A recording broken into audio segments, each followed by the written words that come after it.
मेरे प्यारे बच्चों कैसे हैं। चलिए ऊंचाई दूरी का आपका दूसरा प्रश्न है। ठीक है, बहुत इंपॉर्टेंट प्रश्न है। चलिए इसमें है आपका किसी मीनार के आधार से पहाड़ी की चोटी का उन्नयन कोण। ठीक है, किसी मीनार के आधार से पहाड़ी को चोटी का उन्नयन कोण 60 डिग्री और पहाड़ के आधार से मीनार के शिखर का उन्नयन कोण 30 डिग्री। यदि मीनार की ऊंचाई 50 मीटर है तो पहाड़ की आपको ऊंचाई मालूम करना है। देखिएगा, समझिएगा। अब है कि मीनार के आधार से पहाड़ की चोटी, तो पहाड़ कहाँ, जमीन पे, मीनार भी तो जमीन पे है ना। तो चलिए सबसे पहले हम लोग करेंगे क्या, एक जो है ना पहाड़ और एक बगल में बनाना है हमको मीनार। चलिए ये मान लिया जाए हमारा सिंपल जमीन हुआ एक तरह से। यहाँ पे इस जमीन पे पहाड़ और मीनार दोनों है। मान लिया जाए ये आपका पहाड़ हो गया उदाहरण के तौर पे, ठीक है, और ये आपका मान लिया जाए मीनार हो गया। समझिएगा, ये आपका मीनार हो गया, आपको यहाँ मीनार लिख देना है। और ये आपका मान लिया जाए पहाड़ हो गया, ये आपको पहाड़ लिख देना है। मीनार और पहाड़ इजी है, बहुत सिंपल है। मीनार और पहाड़, ठीक है। यहाँ कहना है कि मीनार के आधार से पहाड़ की चोटी का उन्नयन को, मीनार का आधार ये हो गया, ठीक है, अब पहाड़ का चोटी ये हो गया। तो मीनार के आधार से पहाड़ का चोटी का उन्नयन कोण कितना है, 60 डिग्री। चलिए यहां से करेंगे, मीनार के आधार को हम पहाड़ की चोटी से मिला दिए और हमारा उन्नयन कोण बन गया क्या डिग्री का, 60 डिग्री का। तो यहाँ आपको बना लेना है ये आपका 60 डिग्री। और पहाड़ के आधार से, पहाड़ का आधार ये हो गया और मीनार की शिखर, मीनार का शिखर ये हो गया। तो मीनार पहाड़ का आधार ये हो गया और मीनार का शिखर ये हो गया, तो इसको मिला लेना है। ठीक है, अब कहता है कि ये कौन बन गया, ये जो कौन बना मेरे बच्चे, ये बन गया आपका 30 डिग्री का। ठीक है, अब कहना है कि मीनार की ऊंचाई 50 मीटर है। तो ये मीनार है ना, ये 50 मीटर का ऑलरेडी है। तो पहाड़ का आपको क्या निकाल लेना है, ऊंचाई निकाल लेना है। यहाँ आप इसको A मान लो, इसको B मान लो, इसको C मान लो और इसको आप D मान सकते हो। बहुत ईजी है, ठीक है, आप एकदम आराम से समझिए इसको, बहुत ईजी है।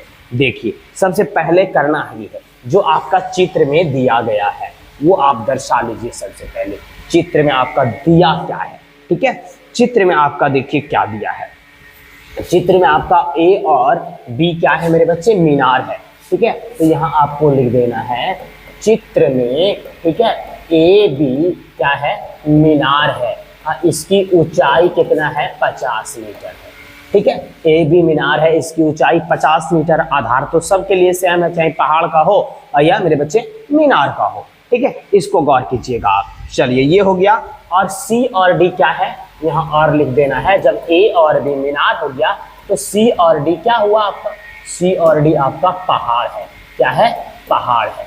ठीक है, C और D आपका क्या है मेरे बच्चे, पहाड़। ये आपका नहीं दिया है और आपको निकालना भी है पहाड़ का ही ऊंचाई।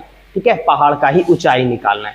तो चलिए अब क्या है कि A और B समकोण त्रिभुज इसमें दो गो बन रहा है। एक बन रहा है पहले ABC, तो यहाँ आपको लिख देना है कि समकोण त्रिभुज। चलिए लिख देना है आपको समकोण त्रिभुज। समकोण त्रिभुज ABC में, ABC में क्या है, ABC में मीनार 50 मीटर और पहाड़ CD।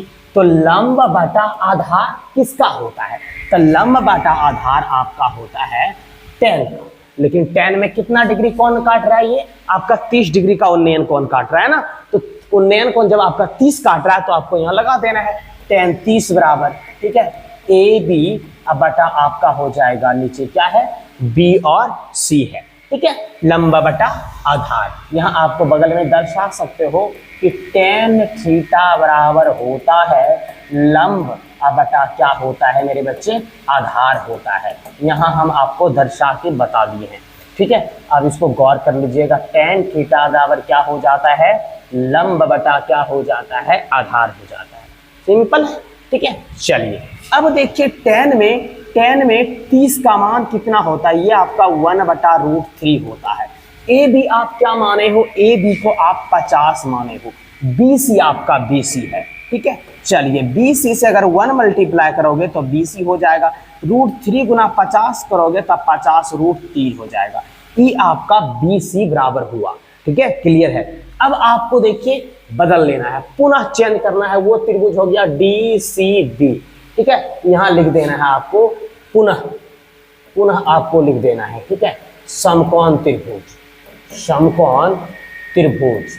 ये समकोण त्रिभुज DCB में यहां लिख दो आप D, ठीक है, त्रिभुज DCB में, ठीक है। इसमें देखिए क्या है, D और C आपका पहाड़ है और B और C तो आपका आधार है जो जमीन है।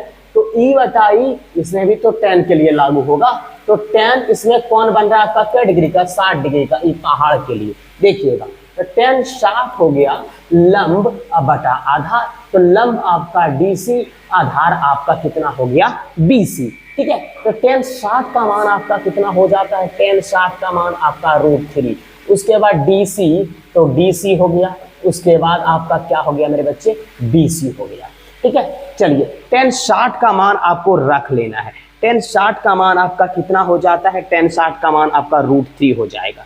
क्लियर है, पहाड़ है ना। चलिए हाँ, tan 60 BC, देखिए tan 60, तो ये आपका BC, यहाँ आपका BC बराबर देखिए कितना दे रखा है, 50√3, तो यहाँ आपका ये √3 हो गया।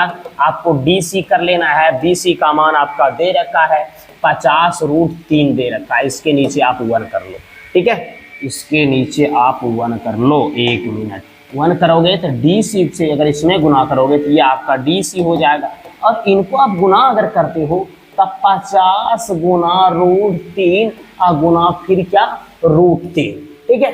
अब देखिए क्या हो जाएगा आपका, कि D और C ये आपका क्या है, यही तो आपका है, क्या है, पहाड़ है, जिसकी आपको क्या निकालना है, ऊंचाई निकालना है।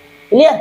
अब देखिए ये 50 का 50 हो गया, 3 तिया 9, 9 का वर्गमूल 3 हो गया, 3 गुना अगर आप 50 करते हो तो 150 मीटर आ जाएगा, जो आपका आंसर होगा, है, ठीक है। इस प्रकार से आप आराम से मीनार का, ये आपका दूसरा प्रश्न है, ठीक है।